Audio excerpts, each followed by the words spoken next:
গ্রামের বাড়িতে আসার পরে মা নিজের হাতে নিজের পালা দেশি মোরগটা রান্না করে খাওয়ালো, তার সাথে শীতের পিঠা খাওয়ালো। আমাদের বাড়িতে কিন্তু এখনো ঢেকিতে গুঁড়ি কটা হয়, তার সাথে সকাল সকাল এই যে দেখেন কত কিছুর আয়োজন চলছে। আর এত কিছুর আয়োজন চলছে, আজকে আমার ছোট বোনের শ্বশুরও আসবে। শীতের এই শেষ সময়ে মায়ের হাতের দুধ চিতই পিঠা খেলাম। শীতকালে কিন্তু এই পিঠাটাই সবচাইতে বেশি মজা লাগে খেতে। সকালবেলা ঘুম থেকে উঠে বিছানাটা গুছিয়ে নিয়েছি, জানালা দিয়ে কি সুন্দর মিষ্টি রোদ এসেছে। এদিকে আমার মা সকাল সকাল সব মুরগি বের করে দিচ্ছিল, একটা মাত্র মোরগ ছিল, ওই মোরগটাই আজকে সবাইকে রান্না করে খাওয়াবে। আমাদের বাড়িতে আমার মা এত এত মুরগি পালে, এগুলো কিন্তু সব খাওয়ার জন্য। প্রতি তারিখে একটা করে মোরগ বড় করবে, বড় করে পেলে সবাইকে একসাথে করে খাওয়াবে। এইদিকে সকাল সকাল সবাই মিষ্টি রোদে বসে আছে আমাদের ছোট্ট বাবুটাকে নিয়ে। আর আমার মায়ের প্রতিদিনের কাজ সকালবেলায় গরু দুধ দেওয়া। এই দুধ দিয়ে মা আজকে পিঠা বানাবে। তার সাথে এই যে মোরগটা পরিষ্কার করে নিচ্ছে আমার নানু। নিজের হাতে পালা দেশি মোরগ খেতে কিন্তু অনেক মজা। এরপরে মোরগটা মাংস বানিয়ে নিচ্ছিল, তার সাথে আমার দাদিও কিন্তু বসে নেই। দাদি হচ্ছে নতুন দেশি গোলালো কেটে নিচ্ছিল। আমাদের বাড়িতে কিন্তু ছোট্ট ঢেকি আছে, আর এই ঢেকিতে কিন্তু আমরা এখনো মাঝে মাঝে গুঁড়ি কুটি। তবে বেশিরভাগ সময়ই এই চালগুলো কিন্তু মেশিনে ভাঙিয়ে আনা হয়, তবে কারেন্ট না থাকলে মাঝে মধ্যে আমরা ঢেকিতে চাল কুটি। এবার এই চালের গুঁড়া কিন্তু কড়াইতে দিয়ে হালকা করে ভেজে নিব। অনেকে জিজ্ঞেস করেন মায়ের হাতের পিঠা এত সুন্দর হয় কি করে। এইভাবে হালকা করে গুঁড়াটা ভেজে নিয়ে এরপর কুসুম কুসুম গরম পানি দিয়ে এইভাবে মথে নিবে। পিঠা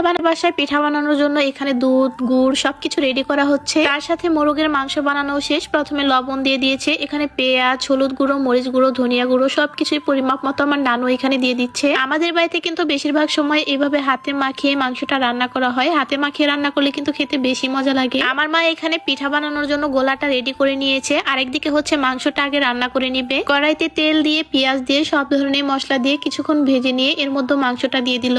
দেশি মোরগের মাংস কিছুক্ষণ সময় নিয়েই কিন্তু কষাতে হয়, একটু সময় নিয়ে কষিয়ে রান্না করলে কিন্তু খেতে বেশি মজা লাগে। আমাদের বাড়ির সবাই কিন্তু আমরা দেশি মোরগের মাংসের সাথে এভাবে দেশি গোলালু খেতে অনেক বেশি পছন্দ করি, তাই মাংসের সাথে কয়েকটা গোলালু দিয়ে দিল মিশিয়ে। মাংস এবং আলু কিছুক্ষণ একসাথে মিশিয়ে কষিয়ে নিয়ে এর মধ্যে ঝোল দিয়ে দিয়েছে পরিমাপ মতো। ঝোলটা শুকিয়ে এলে এর মধ্যে দিয়ে দিচ্ছে জিরা গুঁড়া। এই তো মাংস রান্না শেষ হয়ে গিয়েছে, এবার নামিয়ে নিচ্ছে মাংসটা। মাটির চুলায় রান্না করলে কিন্তু একটু তাড়াতাড়ি রান্না হয়ে যায়, মাটির চুলার তাপ অনেক বেশি। তরকারির কালারটা দেখেন কত সুন্দর হয়েছে, দেখতে কতটা লোভনীয় লাগছে। মাংসটা রান্না হতে হতেই দেখেন দুইটা পিঠা বানানো হয়ে গিয়েছে আমার মায়ের। আমি তো মিষ্টি পিঠা খুবই কম পছন্দ করি, তবে এরকম ঝাল ঝাল মাংস দিয়ে পিঠা খেতে সবচাইতে বেশি পছন্দ করি। এরপরে আরেকটা চুলায় শাক ভাজি করছিল, পাঁচমিশালি শাক। আর এইদিকে দেখেন চিতই পিঠাগুলো একদম ফুলকো ফুলকো চিতই পিঠা হচ্ছিল। অনেকেই আমাকে প্রশ্ন করতো মায়ের হাতের পিঠা এত সুন্দর হয় কি করে। আমি কিন্তু বলে দিয়েছি মা কিভাবে পিঠা বানায়। এখানে গরু দুধ জাল করে নিয়েছে, এই দুধের মধ্যেই কিন্তু চিতই পিঠাগুলো ভেজানো হবে। এবার শহরের বাসায় যাওয়ার পরে মায়ের হাতের পিঠা খুবই কম খাওয়া হয়েছে। প্রতিবার তো মায়ের হাতের অনেক পিঠা খাই, শীতকালে যত পিঠা আছে সব পিঠাই কিন্তু মা বানিয়ে বানিয়ে খাওয়াতো।